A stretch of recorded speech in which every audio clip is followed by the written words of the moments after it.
இப்போ பார்த்தீங்கன்னா சென்னை முழுவதும் அம்பத்தூர், சிறுசேரி, தாம்பரம், உங்களுக்கு பல்லாவரம், அம்பத்தூர், வடசென்னை சில பகுதிகள் இதெல்லாம் கடுமையான மின்வெட்டு இருக்குது.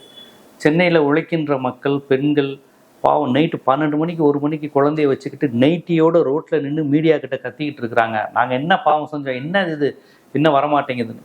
என்ன பிரச்சனைனா, கடந்த கால ஆட்சியில் இந்த கரண்ட் இல்லைன்னா யாரை போய் பார்க்குறதுன்னு அவங்களுக்கு தெரியும். கட்சி சார்ந்த வட்ட செயலாளர், ஒன்றிய செயலாளர், கவுன்சிலர், அந்த ஏரியாவினுடைய பிரசிடென்ட்டு, இந்த மாதிரி யாரோ ஒரு திமுககாரர், அதிமுககாரர்னு யாரோ ஒரு கட்சிக்காரங்க இருப்பாங்க, முகம் தெரிந்த கட்சிக்காரங்க. இப்போ இந்த கவர்மெண்ட்டில் அவர்களால் யாரை போய் பார்க்குறது, யாருக்கிட்ட முறையிடுவது அப்படிங்கிற எந்த ஒரு விஷயமே அவங்களுக்கு புரியலை. கரண்ட் போயிடுச்சுன்னா யார்கிட்ட போவாங்க? இபி ஆஃபீஸ் ஃபோன் பண்ணுவாங்க. இபி வயர்மேன் தெரிஞ்சவராக இருப்பார். இபி வயர்மேன் வரல, ஃபோன் வரலன்னா கவுன்சிலர்கிட்ட போவாங்க. கட்சிக்காரங்க டக்குன்னு வந்து இறங்கி வந்து இருங்க நான் பார்ப்போம், ஏதோ டிரான்ஸ்ஃபர்மில் ஏதோ பிரச்சனை போல, இந்த ஏதோ வெடிச்சிருச்சுன்னு நினைக்கிறேன், இப்படி எதையா ஒன்று பேச ஒரு உரையாடல் இருக்கும். இப்போ மக்கள் தங்களுக்கு தாங்களே புலம்பிக்கிறாங்க, தூக்கம் வரல, இது பண்ணலை, அவன் பண்ணலை, இது சரியில்லைன்னு.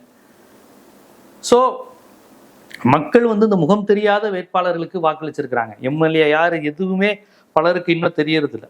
ஏதாவது சர்ச்சையாகி ஏதாவது அமைச்சர் இப்படி பேசியிருக்காரு, எம்எல்ஏ இப்படிலாம் பண்ணியிருக்காருன்னு டிவியில் ஏதாவது வந்தால் தான் ஓ இவர் தான் நம்ம தொகுதி எம்எல்ஏவான்னு மக்களுக்கு தெரியக்கூடிய நிலை.